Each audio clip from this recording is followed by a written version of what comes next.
Halo semua teman-teman Foodpreneur sudah bergabung di sini. Selamat sore ya.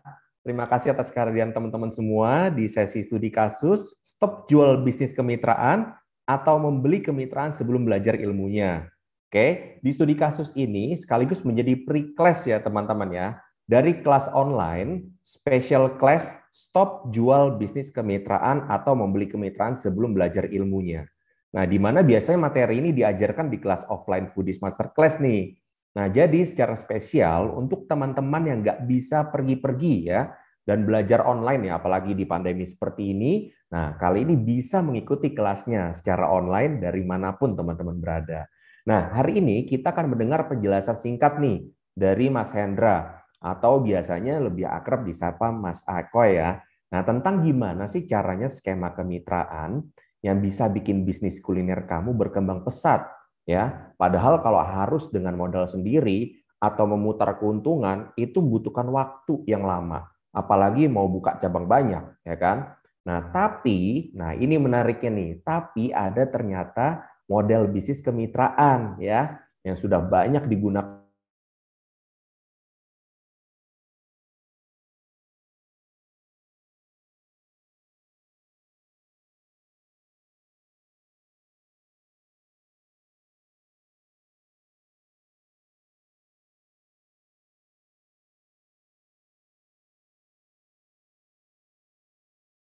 semua ya. Nah, ini nanti bentar lagi kita kupas ya detail-detailnya dari pakarnya ya yang sudah hadir sore hari ini. Nah, jadi ikuti acara sampai selesai ya sore hari ini biar materi pentingnya itu benar-benar bisa diserap semua ya. Jadi nggak ada yang terlewat sedikit pun.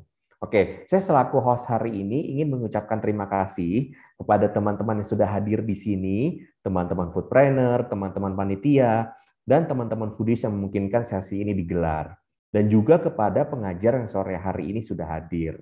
Ya, oke, perkenalkan saya Satya Budi. Selama beberapa waktu ke depan saya akan nemenin teman-teman semua. Ya, nah bagi yang baru join di acaranya Foodies, apa sih Foodies ini? Ya, Foodies ini adalah the first F&B edutech in Indonesia. Ya, jadi kalau mau belajar bisnis kuliner di Foodies aja.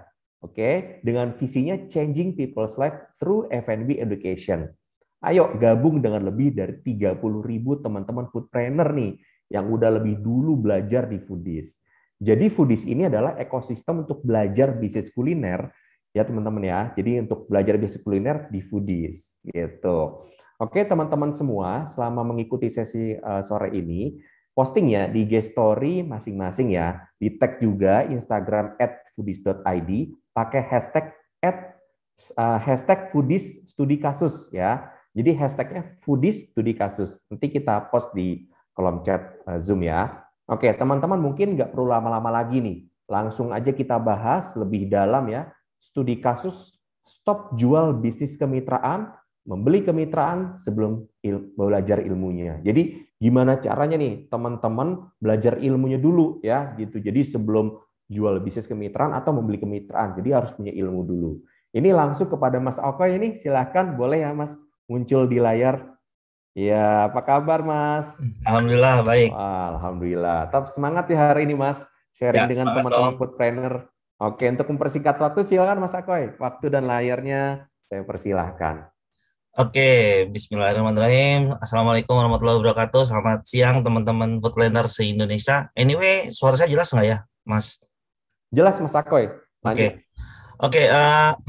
Hari ini kita mau ngebahas ya dalam sejam ke depan ya, kurang lebih mengenai apa aja sih brutal fact dan segala macam yang urusannya tentang kemitraan.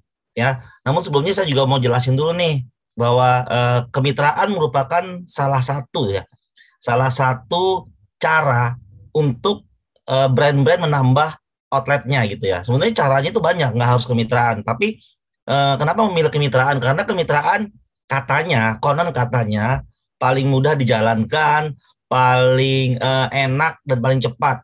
Tapi sebenarnya bukan cuma itu. Nah, hari ini saya akan jelasin 10 poin penting yang kira-kira teman-teman ini secara basic harus sudah siapin. Ya, itu dulu. Yang kedua nanti kita akan bicara mengenai kasus-kasus yang sering terjadi di industri kemitraan. Oke, saya langsung aja ya share screen. Oke,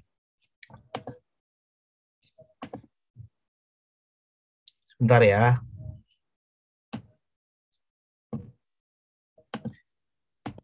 Oke. Kenapa saya bilang stop dulu jual kemitraan buat teman-teman food planner ini kalau misalnya belum paham tentang ilmunya. Begini, bukan berarti tidak boleh menjual kemitraan, tapi lebih ke arah seperti ini. Bagi kita pemilik brand, bagi teman-teman pemilik brand, masa depan dan kelangsungan dunia franchise atau dunia kemitraan itu sangatlah penting, ya. Karena kenapa? Waktu di pameran franchise bulan November di JCC saya datang ya. Saya datang, saya keliling hampir ke semua booth, menanyakan tentang skema dan segala macamnya. Anda tahu nggak? Hanya 10%, hanya 10% dari total booth yang hadir di sana yang memiliki skema dengan cara yang baik dan benar untuk menjual kemitraannya. Salah nggak mereka? Salah atau benar balik lagi kepada Anda selaku pemilik brand. Namun, kalau Anda misalnya menjual dengan cara baik dan benar, maka Anda berpotensi growth dengan sangat baik. Maka Anda berpotensi untuk menjual dengan cara yang baik. Anda juga berpotensi membuat mitranya happy gitu ya. Karena masalah untung rugi itu relatif. Mitra itu sebetulnya nggak masalah. Mau Anda itu rugi, mau Anda itu untung. Permasalahannya adalah ketika rugi, dia tidak mengetahui kenapa dia rugi dan tidak dijelaskan dari awal. Ya, ketika dia untung pun, kadang-kadang untungnya turun sedikit aja udah ngoceh gitu. Seolah-olah dia kayak nggak untung, padahal sebenarnya untungnya cuma berkurang sedikit. Nah, di posisi ini, para mitra ini sebetulnya hanya harus dijelaskan mengenai cara-cara yang baik dan benar, mengenai bagaimana menjual kemitraan dengan cara yang baik dan benar. Kenapa? Karena Anda tahu tidak bahwa kalau semua orang dan semua brand melakukan kemitraan dengan cara yang baik dan benar, maka industri kemitraan di Indonesia akan bertumbuh. Dan kepercayaan para investor yang mengambil brand-brand kemitraan kembali tumbuh juga gitu. Nah, jadi kalau misalnya sama-sama pengen tumbuh, yuk kita bareng-bareng bersama-sama untuk menumbuhkan industri kemitraan ini, ya. Saya lanjut aja ya. Kenapa sih bisnis kemitraan? Ya, ini saya ambil contoh dari beberapa kasus ya. Ya, yang pertama itu biasanya brand baru dan kemitraan itu bisa berkembang dengan sangat pesat ya. Contohnya misalnya Menanti, contohnya hanya 100 cabang dalam 5 bulan. Nah, sebelum Menanti ini dibuka, saya ketemu dengan Mas Hendy gitu ngobrol. Bahkan Mas Hendy juga ikut seminar kemitraan saya angkatan ketiga kalau saya nggak salah ya, bersama istrinya waktu itu. Sebelum nikah, Nyapi dan teman-temannya itu mulai. Dia ikut. Saya tanya, kenapa Mas ikut? Mas kan sudah jadi bapaknya franchise Indonesia gitu. But sudah bagus, sudah menjual kemitraan. Dia bilang, Mas, ada hal-hal yang saya perlu perbaiki. Karena saya kepengen next brand saya ini at least mempunyai cara dan skema yang baik. Perihal untung rugi itu relatif, tapi dengan skema dan cara yang baik itu bakal berpotensi menumbuhkan industri kemitraan dan kepercayaan kembali kepada brand-brand yang saya munculkan. Kebayang nggak? Maksudnya kalau memang Anda benar-benar serius, maka Anda akan belajar dari siapapun. Dulu saya belajar sama beliau. Ya, akhirnya kita berkolaborasi untuk saling mensupport dan saling memperbaiki diri gitu ya. Nah, poinnya adalah gini. Kenapa sih kemitraan itu sangat cepat? Karena dengan kemitraan itu Anda bisa menggunakan uang orang lain ya untuk nambah cabang, nggak perlu menggunakan cash flow sendiri kecuali Anda punya uang sendiri. Silakan Anda bangun kemitraan dengan uang sendiri, gitu ya. Yang kedua, revenue streamnya itu bisa bervariasi. Ada yang dapat dari bahan baku, ada yang dari sponsorship, ada yang dari materialnya sendiri. Misalnya dia yang bangun, maka capex-nya dia dapat. Atau dengan revenue sharing, atau dengan profit sharing, atau dengan royalti, apapun itu. Intinya, Anda akan menambah revenue yang tadinya hanya dari store aja, sekarang bisa jadi beberapa revenue. Ya, sehingga otomatis jangka panjang ini bisa meningkatkan valuasi atau bahkan nilai daripada brand Anda masing-masing. Ya. Yang ketiga, distribusi resiko. Itu resikonya akan terdistribusi dengan modal awal. Kenapa? Maksudnya apa? Jadi gini, kalau saya bangun 10, saya harus siapin misalnya satunya 100 juta. Kalau saya bangun 10, maka saya harus siapin 1M dan saya sendirian secara supply chain dan resikonya saya sendiri yang nanggung. Dengan dimitrakan, dengan difranchise-kan, maka ada resikonya jadi berkurang karena kita apa udah nggak lagi pakai uang sendiri, tapi menggunakan uang orang lain. Makanya kenapa ketika kita menggunakan uang orang lain, maka wajib bagi kita untuk memenuhi standar dan kualitas yang baik dalam menjual kemitraan. Kita tuh sama aja dengan pemain-pemain saham, dengan pemain-pemain kripto, dengan pemain-pemain binomo dan segala macam dengan NFT. Bedanya apa sih? Kalau Anda sudah menjalankan dengan cara yang baik dan benar, berarti Anda bisa saya katakan sudah belajar ilmunya. Anda tidak menjebak seorang calon franchise atau calon mitra untuk gambling dengan brand Anda. Apa bedanya kalau memang Anda membuat mereka gambling dengan mereka berinvestasi di dunia saham atau bahkan di tempat lain yang memang sifatnya gambling juga gitu. Nah, at least dengan Anda memperbaiki segala macamnya, segala fundamental bisnisnya, maka berpotensi untuk bagus jangka panjang. Ya, lagi-lagi untung rugi itu nggak masalah mereka. Ya, yang penting Anda proper, gitu ya. Berikutnya, fast cash flow. Kenapa fast cash flow? Jadi gini, ketika Anda memitrakan brand Anda, maka secara automatically itu Anda langsung dapat duit di depan tuh. Baik itu dari brand license, baik dari itu bahan baku, tuh Anda langsung bersih. Nggak dipotong apa-apa, ya. Karena Anda dapatnya bersih tuh. Kecuali Anda memang ada cost-cost tertentu di dalamnya. Tapi at least cost-nya nggak sebesar kalau Anda bangun outlet, Anda net profitnya 25%. Ya berarti Anda profitnya 100 juta. Sementara cost Anda 75% secara keseluruhan. Berarti Anda profitnya masih 25% doang. Tapi kalau misalnya kemitraan dari brand license saja Anda bisa dapat secara utuh tanpa adanya cost. Ya. Berikutnya, tentunya Anda akan memiliki passive income dalam jangka panjang. Instead of Anda bangun 100 cabang dengan menggunakan uang sendiri, ini Anda bisa menggunakan uang banyak orang. Ya. Lagi-lagi, ketika Anda sudah mendeklar bahwa Anda adalah sebuah brand dengan franchise brand atau kemitraan brand, maka pastikan cara berinvestasinya dengan baik dan benar, KYC-nya baik dan benar, regulasinya baik dan benar, SOP-nya cakep, training center-nya cakep, dan segala macam. Nanti saya kasih 10 hal yang harus Anda perbaiki ya. Ya. Berikutnya apa? Wah, ini yang paling powerful sih sebenarnya. Saya tuh merinding kalau denger ini, karena kalau teman-teman semua bisa buka banyak cabang dengan cara yang baik dan benar, dan profit lagi, maka teman-teman itu semuanya itu dapat membuka lapangan pekerjaan. Maka ini akan menjadi sebuah membantu Indonesia meningkat secara ekonomi Indonesia dan akhirnya menciptakan lowongan pekerjaan. Ini yang powerful banget sih menurut saya. Makanya yuk teman-teman, mari bareng-bareng belajar, perbaiki skemanya, perbaiki cara-caranya agar kita semua ini benar-benar bisa menjalankan kemitraan dengan cara yang benar. Ya gitu. Karena lagi-lagi ini bukan masalah untung rugi, tapi masalah Anda benar apa enggak jawab kemitraannya. Karena yang tadi saya bilang, 90% dari skemanya aja ngaco. Ya waktu saya datang ke pameran franchise, 90% skemanya ngaco. Itu baru dari skema. Saya belum cek yang lain, saya belum cek laporan keuangannya, saya belum cek distribution channel-nya, saya belum cek yang lain-lain. Bahkan ada brand yang dengan berani ngomong begini, kalau Anda ngambil franchise kita 6 bulan, saya garansi balik modal. Kalau nggak balik modal, uang Bapak balik 100%. Wah ini gila sih. Ini gila sih. Ingat ya, ketika kita memfranchise-kan brand kita atau kita memitrakan brand kita, maka itu juga ada resiko. Jangan desperate gitu loh kalau jualan kemitraan tuh. Jangan desperate. Jangan Anda jual ke saya, kalau Anda nggak laku, Anda dibalikin duitnya, itu kan desperate. Anda nggak yakin dengan brand Anda sendiri. Kasih tahu ke calon franchise-nya bahwa ini murni investasi. Bedanya apa sih ngambil kemitraan sama buka bisnis sendiri? Kalau Bapak buka bisnis sendiri, pertama Bapak harus ngeriset produknya dulu sendirian. Belum tentu produknya juga laku dan enak. 2, Bapak harus marketing sendiri, nge-brandingin sendiri, nge-viralin sendiri, megang sosmednya sendiri, operationnya sendiri, dan segala macam sendiri, sampai belanja-belanja. Ya, nah ini pusing. Nah akhirnya orang kan nggak mau pusing nih. Akhirnya mereka ngambil franchise dengan harapan segala macam bentuk produk dan marketing ada orang yang ngurusinnya. Dia hanya berurusan dengan operasional aja. Gitu. Atau kalau Anda menggunakan skema yang passive income, Anda menggunakan skema yang operator model atau partner store, ya itu buat dia jadi passive income, gitu ya. Apa sih bedanya? Nah nanti abis ini saya bahas ya, ada 2 skema kemitraan di dalam di Indonesia yang terjadi ya. Berikutnya adalah, nah ini dapat mengembangkan bisnis baru.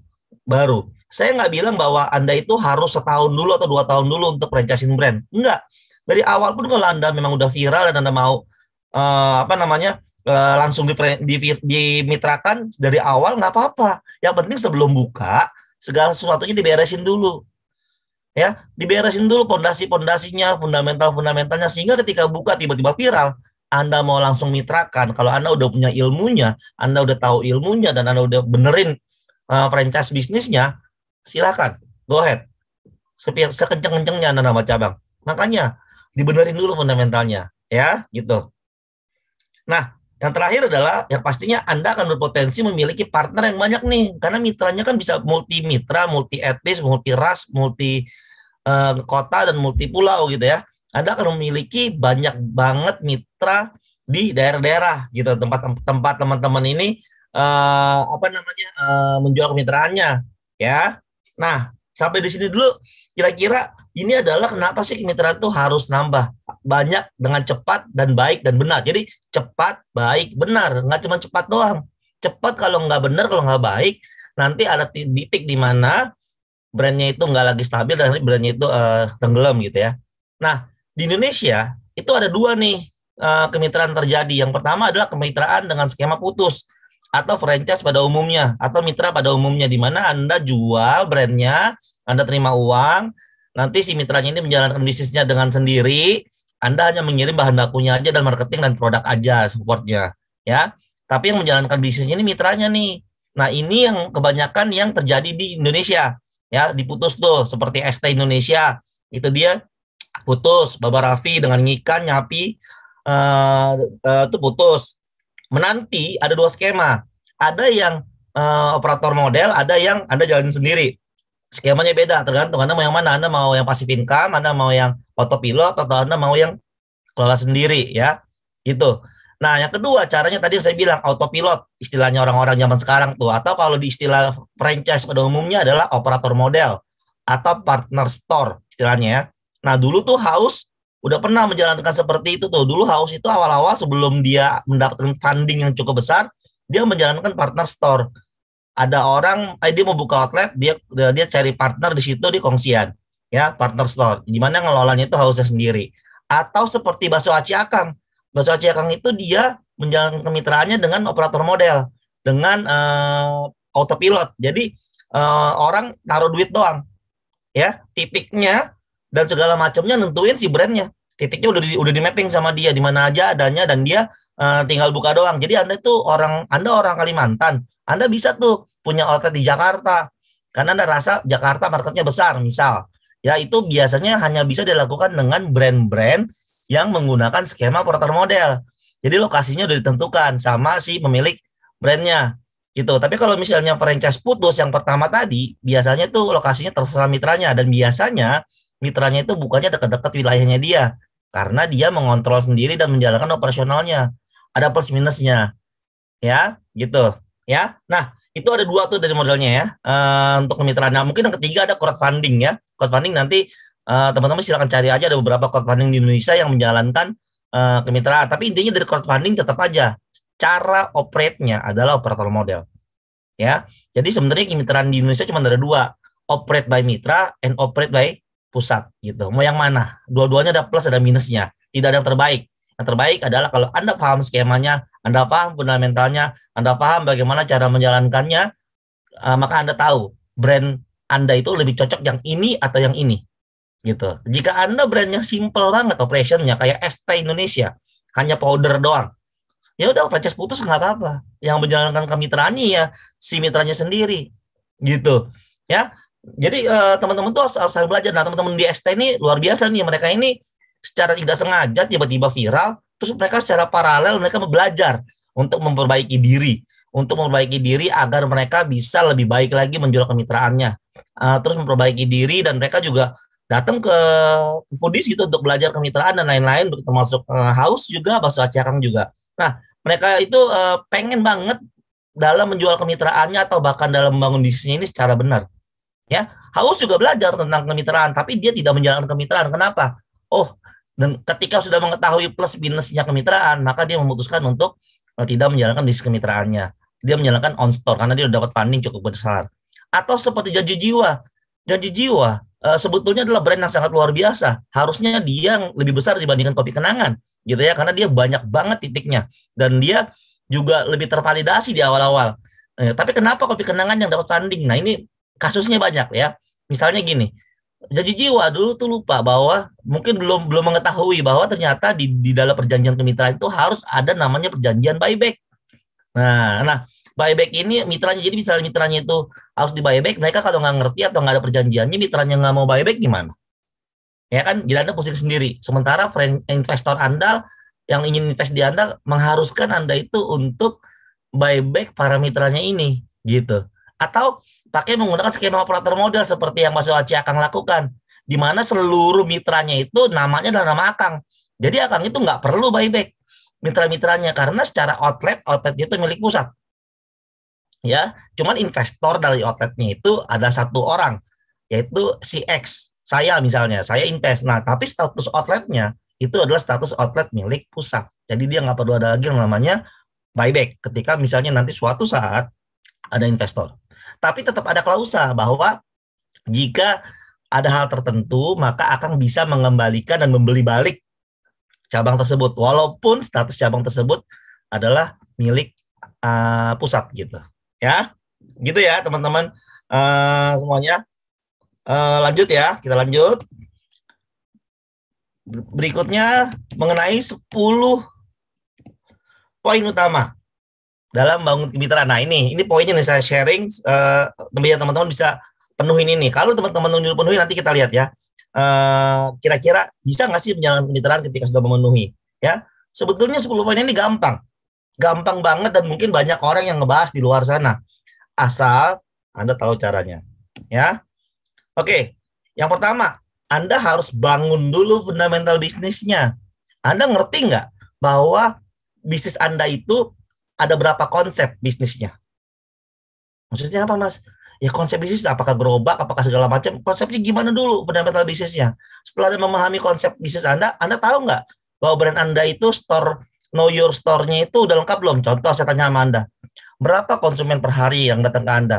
Berapa konsumen loyal yang datang ke Anda? Rumusnya bagaimana cara menghitung customer loyal, customer biasa, dan customer yang cuma one hit doang? Lalu, berapa banyak conversion rate brand Anda? Sehingga kalau Anda buka, Anda punya conversion rate nih, berapa persen customer yang ketarik ke outlet Anda. Atau berapa banyak nih Anda bisa menarik radiusnya, berapa radius nih kira-kira. Nah, fundamentalnya harus benar dulu. Ya, kalau Anda nggak tahu, ya wajar Anda buka asal-asalan. Ya, Anda buka, yang penting ada mitra, mau di sini udah buka aja lah. Lokasi jelek juga nggak apa-apa. Karena Anda nggak paham fundamentalnya. Karena fundamental bisnis menentukan segala-galanya loh. Menentukan lokasi, menentukan paket kemitraannya, menentukan total investasi, menentukan BEP, menentukan supply chain, gitu, menentukan radius, menentukan kanibalisme, menentukan jarak antar store dan macam-macam. Ya, fundamentalnya benerin dulu. Ya, itu nomor 1. Ya, nomor 2 nih yang paling penting banget nih. Kenapa saya taruh nomor 2 ini? Setelah fundamental bisnisnya udah jago, udah bener, udah keren, udah mantap, baru yang nomor 2, legal aspeknya sama regulasinya gimana? Ini penting banget. Ya, secara legalnya lengkap nggak? Perjanjian kemitraannya oke nggak? Regulasinya dan alurnya udah bener belum? Gitu. Ya karena kalau ininya sudah proper, ya Anda nggak perlu khawatir. Karena orang yang ngambil kemitraan bisnis Anda, dia udah tahu bahwa dengan dia ngambil franchise, dengan dia ngambil kemitraan, maka dia tahu resiko terburuknya adalah rugi. Gitu. Bullshit lah kalau investor tuh nggak tahu kalau mereka bisa rugi. Tapi ketika mereka benar-benar mengalami kerugian, mereka komplain. Biasalah, normal. Ya, kalau lagi profit mereka diam, kalau lagi rugi mereka komplain. Jangan kan begitu ya, teman-teman. Misalnya nih, teman-teman menjanjikan keuntungannya omsetnya adalah 150 juta sebulan misalnya ya. Tiba-tiba pada saat 3 bulan pertama omsetnya dia 300 juta nih, luar biasa. Namanya honeymoon period. Ya, wah, profitnya bagus, omsetnya 2 kali lipat dari yang dijanjikan. Dia akan happy tuh, terima kasih ya bro, mas, mbak, bu, beranda luar biasa, saya omsetnya 2 kali lipat. Ya, itu bulan ketiga. Bulan keempat, tiba-tiba, jeng turun, omsetnya jadi 200 juta. Apa yang terjadi sama mitra tadi? Dia marah. Mas, Kenapa nih kok turun gila, turun sampai 100 juta ini, gimana nih, gini, marah-marah. Padahal dia masih profit. Orang emasnya janjiin 150 juta, kok omsetnya dia masih 200 juta, masih di atas. Tapi dia komplain. Karena dia anggap omset yang pertama itu adalah omset yang benerannya dia. Gitu. Akhirnya Anda bingung menjelaskannya dan Anda bingung ngomong ke dianya karena Anda nggak punya fundamental bisnis dan nggak punya skema yang baik dan benar. Anda bingung jawabnya, akhirnya Anda setengah mati jawab yang padahal sebenarnya Anda nggak harus jawab karena dia masih di atas omset Anda gitu. Ya, gitu. Terus legalitasnya juga Anda kalah gitu ya. Bahkan ketika dia kondisi rugi pun dia bisa menuntut Anda loh untuk balikin duitnya. Kalau regulasinya nggak jelas. Kalau peraturan dan perjanjiannya nggak jelas. Ya, karena di Indonesia jarang sekali ada legal atau lawyer yang bisa membuat perjanjian kemitraan secara baik dan benar. Bukannya nggak ada ya, sedikit. Ada, cuma sedikit, nggak banyak. Ya, karena belum ada satupun regulator dan franchisor Indonesia. Ya, adalah paling cuma 5-6 brand doang. Ada, nggak banyak. Yang benar-benar kemitraannya perjanjian ini luar biasa. Ya, tebel, ketat, kuat, semuanya dibahas di dalam perjanjian dan segala macam. Ya, gitu. Nah, nih yang ketiga nih. Tahu nggak sih teman-teman kalau ketentuan harga jual bahan baku itu kena PPN 10%. Ini banyak banget teman-teman di UKM yang udah gede tiba-tiba didatengin pajak dan kena denda. Ya, kena denda 10% dan dirapel dari awal teman-teman buka. Kebayang nggak teman-teman udah buka 3 tahun tiba-tiba datang orang pajak dan Anda harus bayar pajak PPN karena Anda menjual bahan baku ke mitra. Nah, paham nggak kayak gitu-gitu? Pas Anda harus bayar, Anda nggak punya duit. Apa terjadi? Nego dengan pajaknya atau Anda bangkrut karena Anda nggak bisa bayar PPN. Nah, ya ampun Mas, gimana saya udah terlanjur nih bayar PPN-nya belum saya charge. Jangan-jangan kalau Anda charge PPN, nanti harga jual jadi naik. Makanya kalau Anda ngerti fundamental bisnis yang di awal tadi, Anda sudah menentukan harga jual bahan baku ke mitra dan harga jual konsumennya nggak asal-asalan. Ya, kalau Anda benar-benar pengen menjual ke mitra dengan cara yang benar, kemungkinan ada jual murah atau margin tipis itu udah hilang tuh karena yang murah-murah itu biasanya mereka nggak mau masuk pajak PPN gitu. Ketika masukin pajak PPN, harganya langsung naik. Ketika harganya naik, maka mitra konsumen lari. Ya, makanya settingnya dari awal semuanya. Bahan baku yang dijual udah untung plus PPN 10%, nilainya segini. Harga jualnya kayak jangan segini nih, karena kalau harga jual segini, maka mitra ini nggak untung. Gitu ya. Jadi, makanya saya bilang, fundamental bisnis itu penting banget. Ya. Tapi kalau Anda menggunakan operator model, maka ini nggak ada nih. Maka tidak ada penjualan bahan baku. Ya. Ini gamenya beda lagi. Kalau Anda menggunakan skema operator model, gamenya beda lagi. Ya, gamenya beda lagi. Saya nggak bisa jelasin detail di sini karena ini panjang banget gamenya kalau operator model karena ini masalah pajak dan regulasi ya. Dan juga nanti kalau misalnya Anda operator model itu bagaimana cara Anda menjualnya tanpa kena pajak dan itu bukan penjualan diakuinya gitu ya. Tadi yang saya bilang itu hanya berlaku pada skema operator model ya.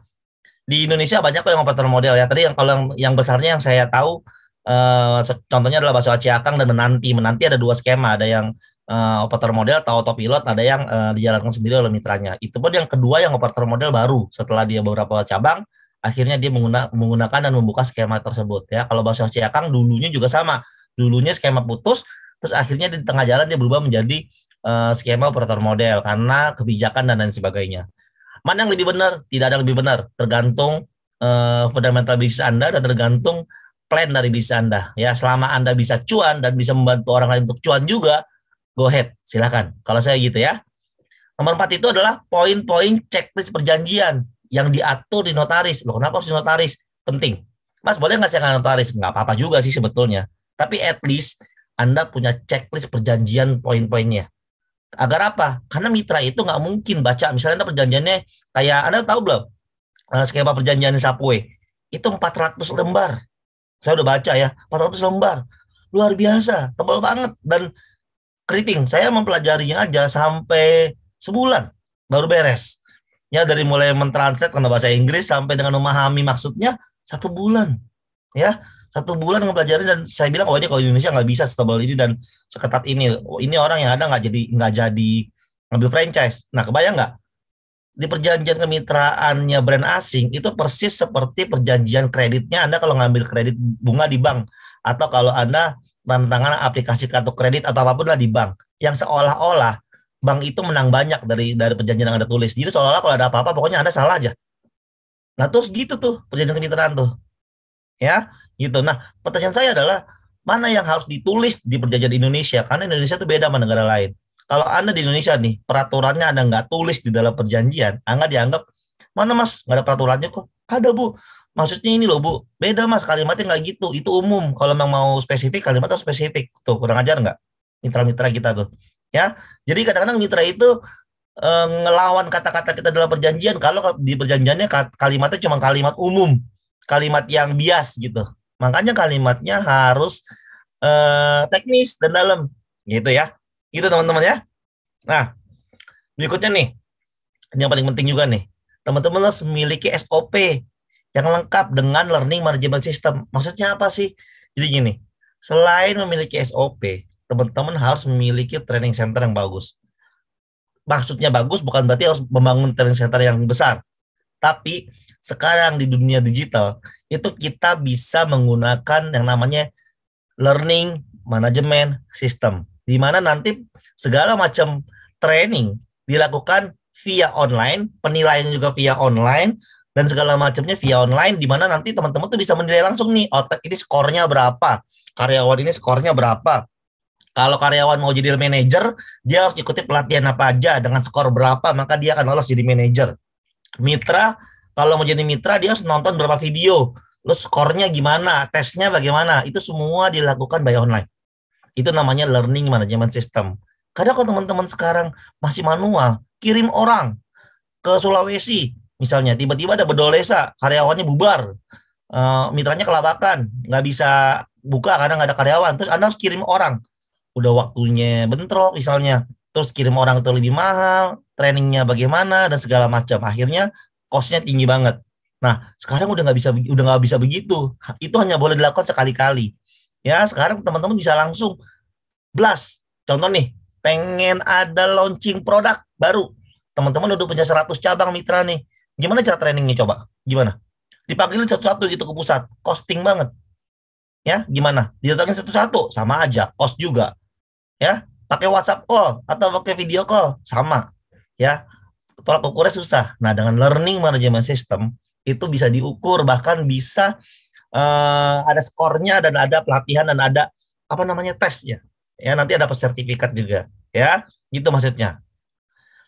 Nah, ini memiliki training dan rekrutmen sistem yang baik. Ini maksud saya tadi. Ini adalah menggunakan learning management system atau corporate learning management system. Ya, Foodies sudah ngembangin nih CLMS yang bisa dipakai sama teman-teman. Ya, ini teman-teman bisa tanya ke tim Foodies, apa sih CLMS tuh? Ya, atau apa sih corporate learning management system? Foodies sudah menyiapin juga tuh CLMS yang teman-teman bisa langsung pakai, yang bayarnya bulanan seperti kayak bayar POS. Ya, bayarnya per outlet doang, seperti bayar POS ya. Ini tinggal pakai doang, ada mesinnya doang, ada yang paket dengan lengkap semua. Yang paling murah yang menggunakan mesinnya saja, ya. Berikutnya, teman-teman harus paham nih marketplace dan supply chain dalam pembelian bahan baku mitra. Nah, teman-teman nih mau apa nih menggunakan bahan baku mitranya belinya? Misal belinya melalui WhatsApp, udah nggak zaman sekarang. Belinya melalui Excel, ya bisa sih, tapi udah nggak zaman. Sekarang segala sesuatu bahan baku mitra, ordernya harus via ERP minimum. Ya, dengan ERP itu teman-teman bisa kontrol. Sekarang banyak banget POS yang bagus-bagus, yang ERP-nya udah menunjang untuk POS-nya. Ya, kalau untuk UKM yang murah dan yang udah ada ERP lengkapnya itu iResto contohnya. Ya, Mas ada Moka. Ya, Moka bagus secara POS, tapi cara ERP masih kurang. Ya, kalau mau bagus dan murah, ada satu lagi tuh yang brand yang dipakai sama brand-brand asing. Saya lupa namanya apa. Tapi yang saya tahu yang di saat ini yang lagi happening adalah iResto ya, iResto. Dia ada ERP-nya, terus POS 100.000 sebulan kalau saya nggak salah. Ya, Moka juga oke. Tapi menurut saya pribadi kalau Anda butuh ERP yang bagus sampai presisi, sampai ketika mitranya bahan bakunya udah merah nih, akan ada notifikasi ke pusat merah nih mitra ini bahan bakunya udah habis. Terus mitra ini biar nggak bohong-bohong itu dia bisa connect tuh, misalnya dalam satu paket ayam geprek itu dia ingredientnya apa aja tuh, nanti bahan bakunya berkurang apa aja sampai sepresisi itu. Jadi kalau misalnya mitranya bohong-bohong bilang, Mas ini bahan bakunya belum habis, tapi di POS di ERP-nya udah menunjukkan kalau dia udah habis dan dia bohong. Nah, bisa kedetek karena dia nggak mungkin beli bahan baku dari luar karena seluruh ingredientnya sudah connect antara POS dengan ERP. Jadi kecuali dia matiin POS pada saat dia mau jual makanannya. Nah, kalau itu baru nggak kedetek. Tapi selama dia menggunakan POS, sekarang udah kedetek kalau misalnya pakai POS yang sudah memiliki ERP yang baik, ya, gitu. Atau kalau misalnya di Foodies juga ada namanya atur kuliner. Jadi atur kuliner itu nanti seperti marketplace. Jadi teman-teman itu tinggal masukin semua supplier listnya di dalam atur kuliner. Jadi nanti termasuk supplier telur, supplier es batu. Jadi nanti si mitranya ini tinggal ngambil sendiri nih, tinggal order sendiri. Jadi kayak marketplace gitu untuk mengatur bahan baku mitra dan pengorderan bahan baku mitra. Semuanya by system. Ya, dan bayarnya udah bulanan juga sekarang. Sekarang udah canggih. Gunakan digital activity untuk membantu teman-teman punya sistem. Karena kalau bangun sendiri digital sendiri itu mahal banget bangunnya. Ya, mendingan kita kolaborasi aja dengan seluruh digital ekosistem yang memang membantu teman-teman yang bayarnya bisa bulanan. Kalau bayar setahun-setahun pusing kan. Gitu. Ya. Nah, nomor 8 nih. Anda harus ngerti dulu bisnis plan sama financial modelnya. Ya. Karena kalau Anda nggak tahu bisnis plan Anda dan nggak tahu financial model, nggak tahu visibility study, nggak tahu variabel. Teman-teman tahu nggak kalau capex sekian, omsetnya harus berapa? Ini ada variabelnya loh, ada rumusnya. Atau dibalik nih, Mas saya belum tahu capexnya, tapi saya pengen omsetnya segini. Oke, dengan omset segini, capexnya harus berapa? Jadi ada satu level, ada satu hitungan di mana di mata investor variabelnya ini ROI-nya ini bagus, ya. Jadi antara capex dengan omset dan profit serta BEP ini matching. Jadi banyak banget skema yang saya pelajarin ya, itu ngaco. Kayak ngasal. Contoh nih misalnya, ini mohon maaf banget kalau ada yang kayak gini ya. Saya nggak maksud menyalahkan, tapi ini menurut saya Anda nggak jujur. Franchise hanya 100 juta. Ternyata itu hanya brand license. Karena saya ada ngebuka salah satu franchise yang nggak sebut brandnya ya. Itu saya pikir beneran 100 juta. Pas saya buka saya habis hampir 300 juta juga. Jadi the point is, karena saya pengen mempelajari semua franchise bisnis, saya buka semua franchise tuh beberapa ya, itu ini nggak fair gitu loh. Dan hitungan BEP-nya itu hanya dari 100 juta tadi. Padahal realnya saya keluar 300 juta termasuk sewa. Gitu ya. Jadi Anda harus fair. Nah ini Anda nggak ngerti nih. Pada akhirnya yang tadinya bisnisnya terlihat seksi di mata saya jadi jelek. Karena dia nggak memasukin 200 juta sisanya. Nah jadi hati-hati nih. BEP cuma 6 bulan. Hati-hati. Dari apa? Dan 100 juta tadi, ya iya wajar. Capex yang lainnya dia nggak hitung. Gitu. Ya jadi teman-teman harus bisa ngelihat nih. Dan itu udah rumusnya ya. Misalnya omsetnya 100 juta, capex harus sekian maksimum. Nggak boleh lebih. Kalau nggak nanti nggak seksi. Ya. Dengan net profitnya minimum sekian persen. Gitu ya. Nanti di kelas kemitraan online ya, saya akan bahas batasan-batasannya. Misalnya gaji karyawan batasannya berapa. Capex berapa, OPEX berapa. Itu nggak boleh lebih. Itu rumus standar internasional. Nggak usah dilawan-lawan. Ya, kalau teman-teman ikutin, insya Allah teman-teman bisa bangun bisnis dengan cara baik dan benar. Ya. Nah, nomor 9, organisasi. Ya. Nah, ini kebanyakan organisasinya nggak dibenerin nih kebanyakan. Jadi jualan aja gitu asal-asalan. Padahal sebenarnya ada after sale service setelah Anda berhasil menjual kemitraan. Ya. Itu banyak banget brand yang masih asal-asalan, tapi ada brand yang udah bagus menjalankannya. Ya. Gitu. Nah, makanya teman-teman mau yang mana nih? Dan ngerti nggak sih tentang organisasi kemitraannya? Ada before sales sama after sales. Terus ada tim surveyor untuk propertinya. Jadi untuk properti approval juga jangan asal-asalan. Ada mappingnya. Nah, saya akan ngajarin cara mappingnya. Mapping strateginya. Ya, jadi jangan ngasal-ngasal. Titiknya juga saya ajarin. Titik yang seperti apa yang cocok untuk brand teman-teman. Titiknya loh. Tadi mappingnya saya tarik kecil lagi, titiknya di mana? Mappingnya itu cara mappingnya dan areanya, titiknya adalah titiknya. Terus radiusnya berapa nih jaraknya? Nah, nanti ada rumus dari hitung-hitungannya yang teman-teman bisa hitung sendiri. Ya, saya ajarin cara ngitung, teman-teman bisa hitung sendiri, gitu. Ya. Nah, yang terakhir, tahu berbagai, maaf salah typo, tahu berbagai masalah dan blind spot yang harus diantisipasi. Salah satunya tadi survei tadi, titik. Pernah nggak lihat? Brand ini bagus ya lokasinya, gila loh, ini bagus-bagus loh. Nah, itu bukan karena dia jago, bukan karena dia bagus, tapi karena dia paham mengenai mapping lokasi, dan paham mengenai titik, dan paham mengenai kompetitor. Ada tahu nggak kalau kompetitor dibagi 4?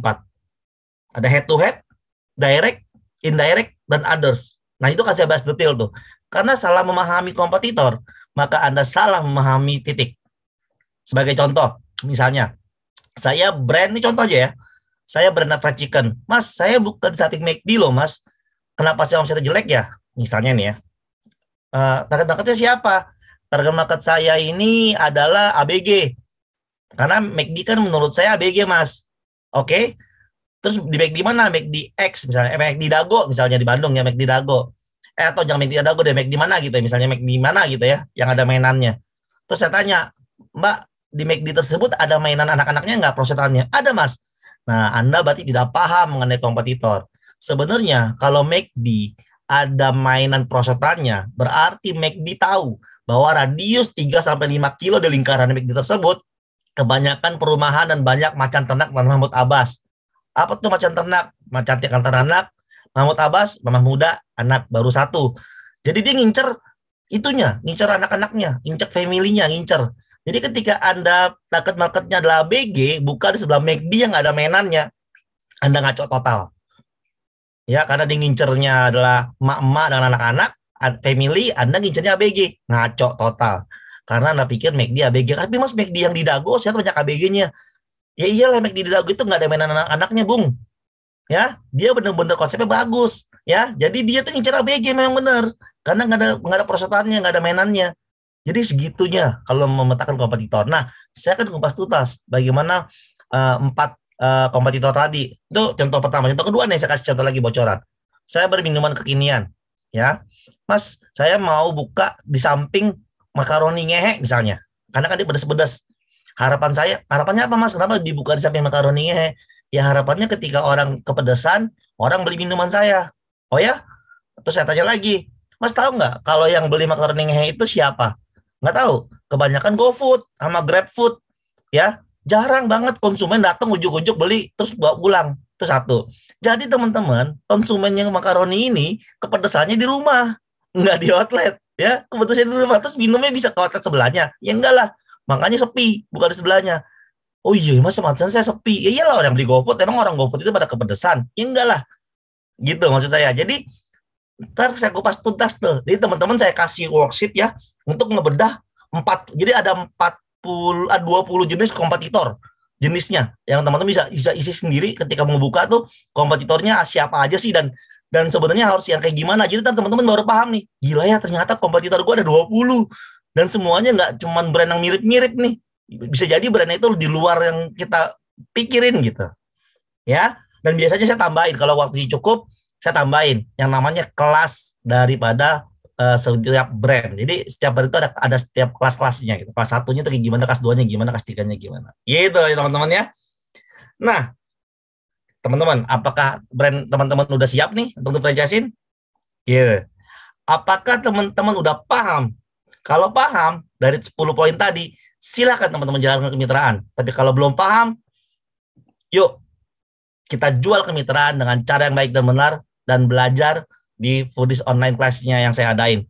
Apa plusnya nih kalau ikut yang online class sekarang? Biasanya kalau offline itu ya, 5 hari itu mereka itu harus nyewa hotel, harus terbang ke Jakarta atau ke Bandung, sehingga costing banget yang pertama. Yang kedua, mereka hanya sendiri nontonnya, nggak sama tim. Nah, dengan online ini, teman-teman bisa nonton bareng tim, bisa langsung praktek, ya, bisa langsung ajak timnya, bisa langsung nobar tuh sama timnya tuh, pakai layar gede. Itu plusnya. Maka saya bilang sama Foodies, yuk kita bikin yang online nih, kemitraan, biar impactful-nya benar-benar masif. Nggak cuman offline. Kalau offline kan cuma terbatas dan hanya ownernya doang. Ini bisa langsung praktek sama timnya. Bayangin nggak tuh teman-teman ya? Dan nggak cuma saya sendiri, ada Mas Danis, ada Bu Nurul, ada Mas Rex, ada udah 4 ya. Gitu. Jadi nanti teman-teman bisa lihat nih dengan tim masing-masing ya. Itu dari saya, Mas Satya Budi.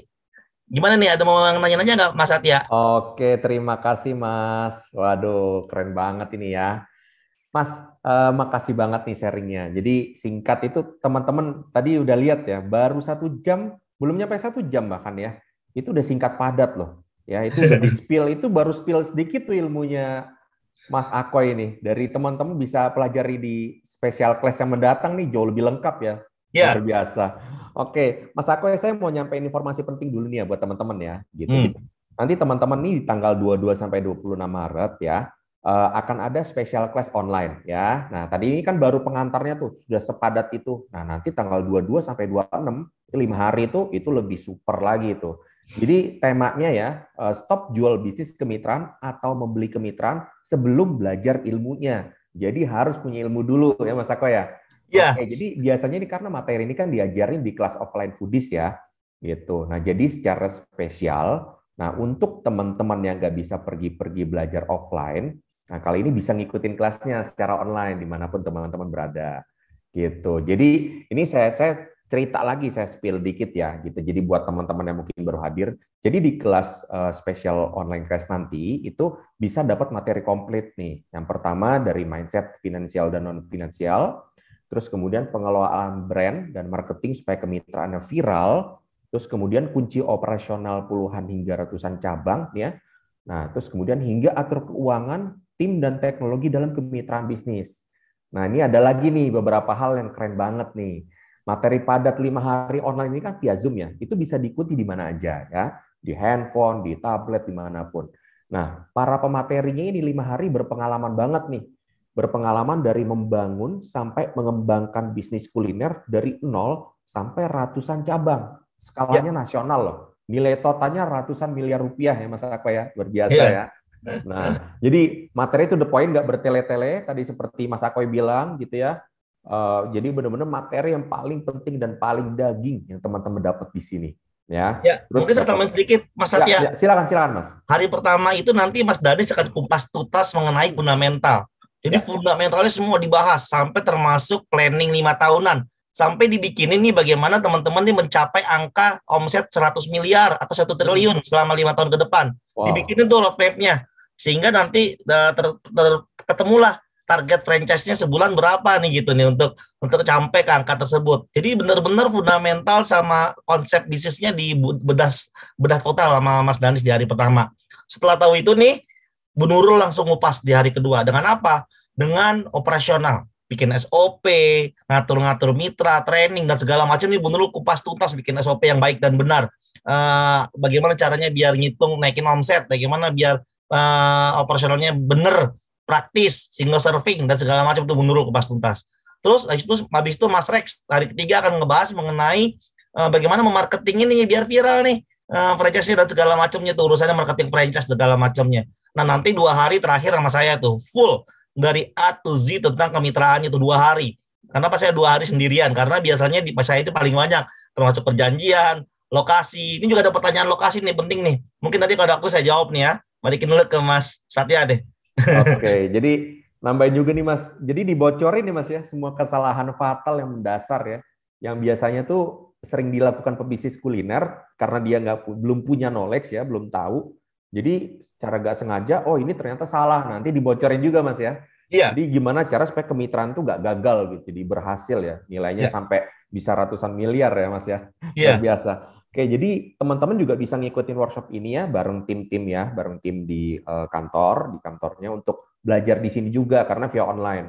Nah, ini kita mau spill dikit nih. Jadi kelas ini nih udah diikuti beberapa brand ternama ya.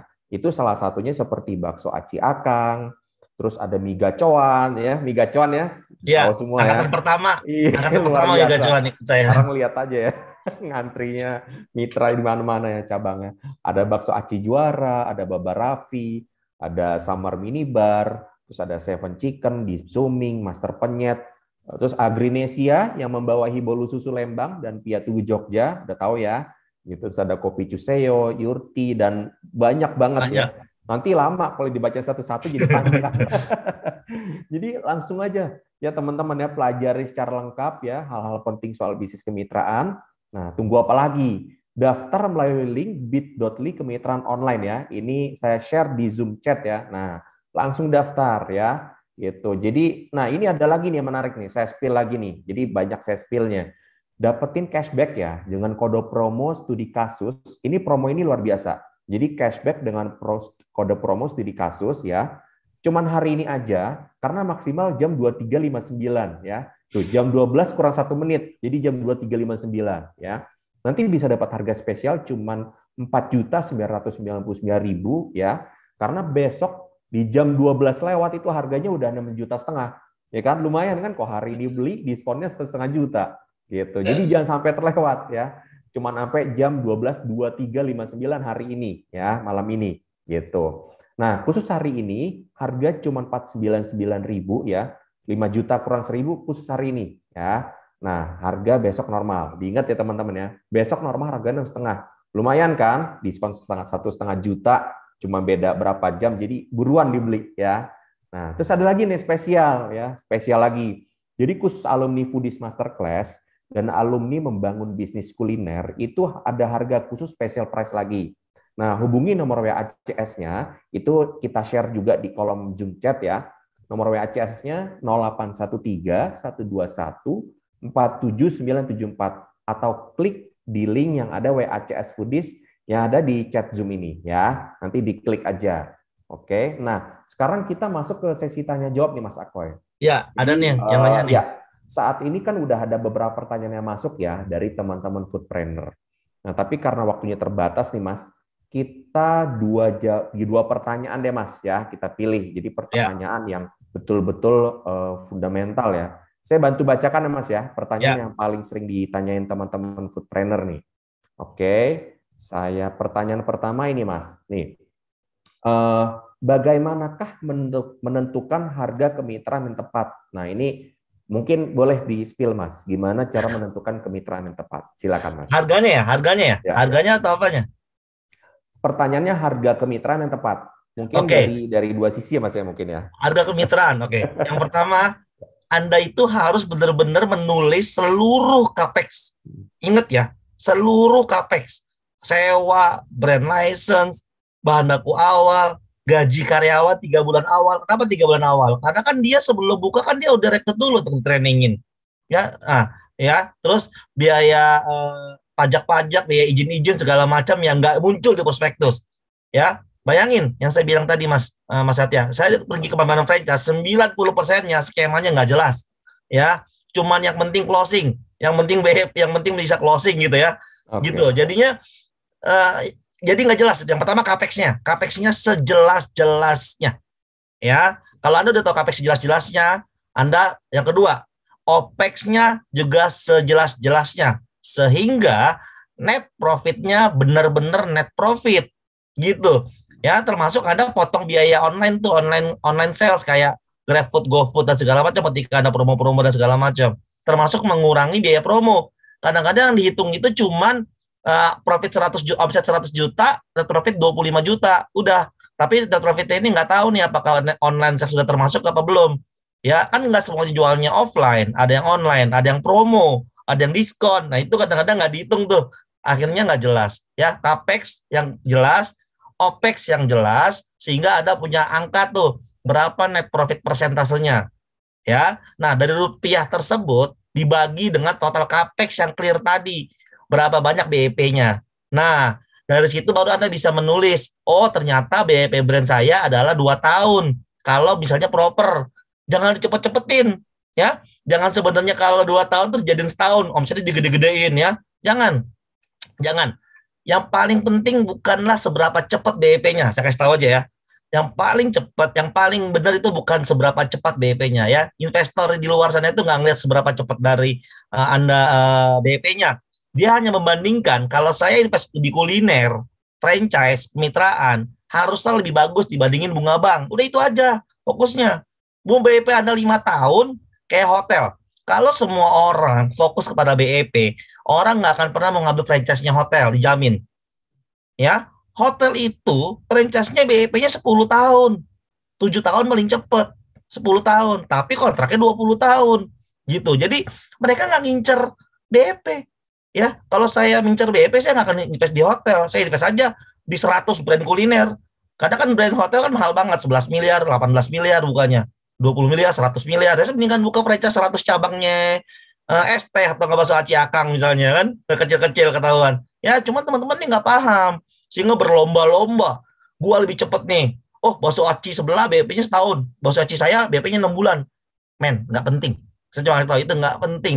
Kalau teman-teman paham roh daripada orang mau ngambil franchise itu apa, teman-teman BP-nya bisa lebih lama dari tetangga sebelah, tapi teman-teman bisa lebih laku secara franchise-nya. Karena teman-teman mengerti roh dalam membuat skema kemitraan. Ya, nah rohnya ini saya nggak bisa jelasin di sini sih Mas, butuh 2-3 jam lagi lah untuk skema doang saya jelasin. Ya, itu tuh rohnya benar-benar paham banget, conversion rate-nya paham, kanibalismnya paham, nggak asal-asalan. Karena ada pertanyaan tentang lokasi nih yang asal-asalan, jadi menarik juga nih. Gitu. Jadi banyak variabelnya ya. Jadi intinya tadi capex clear, opex clear, BEP clear, persentase clear. Nah dari situ Anda bisa meramu sebuah skema kemitraan yang baik dan benar. Oke, thank you Mas, keren banget. Ya? Ini baru satu pertanyaan udah sepadat ini. Gimana nanti ya? Jadi buruan dibeli teman-teman ya. Oke, ini pertanyaan kedua Mas. Bisa nggak sih Mas ngerubah konsep bisnis yang di awal itu kan di plan mungkin untuk sendiri ya, jadi mereka buka cabang sendiri dengan modal sendiri, terus di tengah jalan seiring waktu dia mau konsepnya diubah bermitra sistem franchise. Nah, kapan Mas kira-kira waktu yang tepat untuk ngerubah skemanya, tadinya awalnya on store atau standalone tapi berubah jadi franchise? Silakan Oke, Mas. pertanyaan pertama bisa apa enggak? Jawabannya bisa. Karena gini, kalau Anda sudah buka sendiri, itu lebih enak untuk membuat skema kemitraannya. Kenapa? Karena Anda sudah punya roadmap. Sekarang saya tanya sama teman-teman yang ada di room ini. Ngerti nggak berapa TC-nya dari teman-teman setiap bulan? Transaction check-nya berapa? Berapa banyak setiap bulan? Berapa bottom line-nya TC-nya kalian? Ya, bagaimana cara ningkatin TC? Kalau itu aja Anda nggak paham, gimana Anda mau franchisein? Ya, emang naikin omset cuma serta-merta marketing viral, nggak gitu, ya, gitu. Tapi harus ngerti TC-nya. Karena gini, bisa jadi omset turun, TC naik, APC turun. Berarti masalahnya adalah bukan di market, bukan di konsumen. Berarti kemungkinan bulan itu omset Anda turun karena Anda kebanyakan promo. Terbukti tadi TC-nya naik, orang yang datang lebih banyak, tapi APC-nya turun, belanjanya lebih rendah, makanya akhirnya omsetnya turun. Nah, berarti Anda naikin iklannya nggak perlu Anda ngebom dengan viralitas, karena Anda sebetulnya tidak kekurangan konsumen, cuman konsumen Anda belanjanya lebih dikit, atau bulan itu Anda lagi banyak promo. Nah, promonya diperbaiki nih, jangan sampai promo yang Anda buat merusak APC, gitu. Nah, itu yang pertama, jawabannya adalah bisa. Yang kedua nih, kapan? Kapan? Setelah belajar dan tahu ilmunya. Dah, itu. Nah, kalau misalnya itu belajar dulu, tahu ilmunya baru. Itu yang Iya, tepat, iya, ya. iya. Gitu, Mas. Ya, Oke, kalau nggak ada ilmunya, nggak ada yang tepat. Tapi setelah ada tahu ilmunya, mau pulang dari seminar besoknya namanya eksekusi juga bisa langsung. Tapi sebaiknya dipelajari dulu lah dengan tim. Meeting enaknya sekarang sebenarnya nih, bisa langsung meeting sama tim. Habis seminar, malamnya bahas sama tim nih. Tadi sebenarnya lo ngerti nggak? Yuk kita bahas bareng-bareng yuk, kita bedah yuk.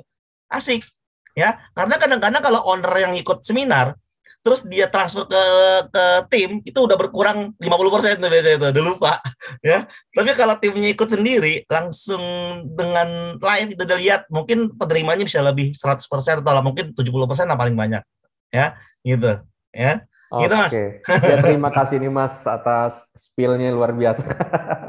Oke, thank you banget Mas Akwe ya. Nah teman-teman ya, ini kan juga sepertinya ada yang baru join ya di Q&A mau nanya soal ini bahas apa. Oke, mungkin saya bantu jelasin lagi ya. Jadi ini teman-temannya jangan sampai terlewat ya. Ini kesempatan berharga ya untuk belajar ilmu penting ya. Jadi supaya nggak masuk ke jebakan-jebakan Batman ya tadi udah di-share sama Mas Akwe ya. Jadi nggak membuat kesalahan yang sama lah karena belajar dari kesalahan itu mahal banget ya. Nah, jadi saya ingetin lagi, kembali lagi, untuk special class stop jual bisnis kemitraan atau membeli kemitraan sebelum belajar ilmunya. Ya, jadi buat yang mau jual bisnis kemitraan atau beli kemitraan harus punya ilmu dulu. Nah, ini diselenggarakan secara online ya, bisa diikuti dari mana aja. Pada tanggal 22 sampai 26 Maret harus daftar hari ini karena ada special price yang cuma sampai malam ini ya. Teman-teman akan dapat yang pertama itu ada materi padat 5 hari online ya. alias live streaming Zoom, bisa diikuti di mana saja dan di device, di tablet, handphone dan sebagainya. Terus para pemateri ini berpengalaman ya. Jadi 5 hari online class, mungkin boleh di-mention lagi Mas Akoy. Tadi mungkin ada teman-teman yang baru join, materi-materinya dari day 1 sampai day 5 ya. Gitu. Untuk membangun dan mengembangkan bisnis kuliner dari nol hingga ratusan cabang. Ya, jadi pengalaman banget nih pematerinya. Jadi dia ngebangun dari nol sampai ratusan cabang dengan total nilai ratusan miliar rupiah. Luar biasa kan? Materinya juga to the point, nggak bertele-tele, hanya materi-materi yang paling penting dan paling daging ya, yang paling teman-teman dapat di sini nanti. Gitu tadi nggak nyampe sejam aja udah sepadat itu, gitu kan. Terus ada gambaran step by step yang detail ya, gimana sih cara menumbuhkan 100 outlet pertama bisnis kuliner dengan cepat dan sistematis pakai jalur kemitraan. Terus dibocorin semua kesalahan fatal dan mendasar, tapi karena nggak punya knowledge, dilakuin oleh pebisnis kuliner. Makanya penting punya knowledge ya. Ya. Nah, teman-teman di sini bisa ngikutin workshop ini bersama tim juga ya karena online gitu. Nah, mungkin saya ulang lagi buat peserta yang baru join. Jadi kelas ini tuh sebelumnya sudah diikuti oleh brand ternama gitu yang sudah sukses ya. Ya nih, saya sebutin nih, saya spill lagi. Ada bakso Aci Akang yang sudah pernah ikut kelas ini. Ada mie gacoan, coba siapa yang nggak kenal mie gacoan ya kan?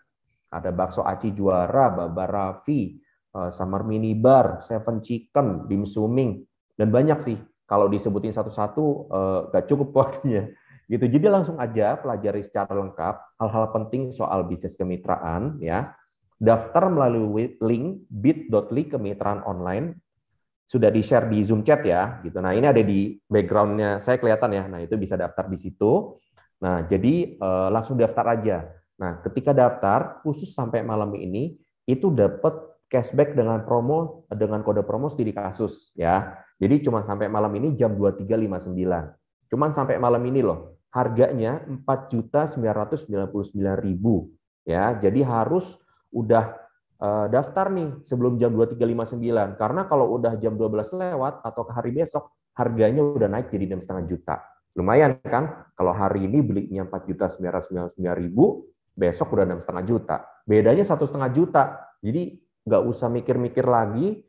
Ini ilmunya bener-bener mahal banget ya. Jadi langsung buruan dibeli. Gitu. Nah ini satu lagi nih ada yang spesial. Saya info lagi ya. Jadi khusus alumni peserta Foodies Masterclass ya, alumni dan alumni membangun bisnis kuliner itu ada harga khusus special price lagi ya. Jadi langsung aja kontak ke nomor WACS 0813 121 47974 ya atau klik link yang ada di WACS Foodies yang ada di dalam chat Zoom gitu. Ya. Oke, ini akhirnya kita sampai juga nih di penghujung acara Mas Akwe. Ya. Boleh nih closing statement-nya ya, kenapa sih ilmu ini penting? Silakan Mas, mungkin bisa di Oke, mention kembali. statementnya. Oke, buat teman-teman, ayo kita sama-sama belajar ilmu tentang kemitraan agar kita bisa membangun kemitraan Indonesia dengan baik dan benar. Karena masa depan kemitraan Indonesia ada di tangan teman-teman semua. Itu aja. Lalu luar biasa. Tuh masa depan ada di tangan teman-teman tuh. Ya. Oke, terima kasih ya untuk teman-teman yang sudah belajar sore hari ini ya. Jangan lupa upload sesi-sesi belajarnya di tag di Instagramnya @foodies.id ya dengan hashtag tadi sudah diinfo di kolom chat Zoom ya. Jadi bisa foto-foto tag di Instagram ya. Nah, terima kasih juga untuk Mas Akoy. Thank you, Mas. Semoga ilmunya bisa menjadi manfaat bagi banyak orang ya. Jadi berkah untuk pribadi, untuk bisnis dan keluarga. Oke, akhir kata saya ucapkan sukses selalu buat kita semua. Saya selaku host mengucapkan banyak terima kasih. Sampai ketemu di Foodie Studi Kasus selanjutnya. Maju terus bisnis kuliner Indonesia.